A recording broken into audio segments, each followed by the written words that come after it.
Archaeology എന്ന് പറയുന്നത് ഹിസ്റ്ററിയുടെ മറ്റൊരു രൂപമാണോ അല്ലെ മറ്റൊരു സ്പെഷ്യലൈസേഷനാണ്, കോഴ്സാണ്. ഈ ആർക്കിയോളജി നമുക്കറിയാവുന്നതാണ്, എല്ലാവർക്കും അറിയാവുന്ന അല്ലെങ്കിൽ നമ്മൾ മനസ്സിലാക്കിയിരിക്കുന്ന ഒരു ഫീൽഡ് തന്നെയാണ് ഈ ആർക്കിയോളജി എന്ന് പറയുന്നത്.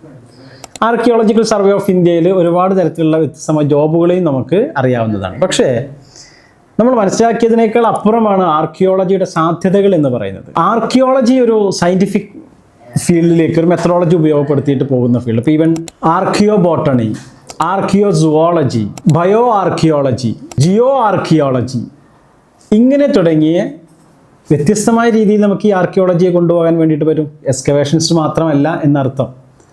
അപ്പോൾ എക്സ്കവേഷൻസിനൊക്കെയുള്ള അപ്പുറത്തേക്ക് ഫീൽഡിനെ ഡൈവേർട്ട് ചെയ്തിട്ട് നമുക്ക് കൊണ്ടുപോകാൻ പറ്റുന്ന ഒരു വ്യത്യസ്തമായ മേഖല കൂടിയാണ് ആർക്കിയോളജി. വരാൻ പോകുന്ന കാലഘട്ടത്തിൽ AI ഇൻ്റഗ്രേഷൻ കൂടി അതിലേക്ക് അപ്ലൈ ചെയ്യുകയാണെങ്കിൽ ആർക്കിയോളജി എന്ന് പറയുന്നതിനെ പുതിയ ലെവലിലേക്ക് നമുക്ക് മാറ്റിയെടുക്കാൻ വേണ്ടിയിട്ട് പറ്റും.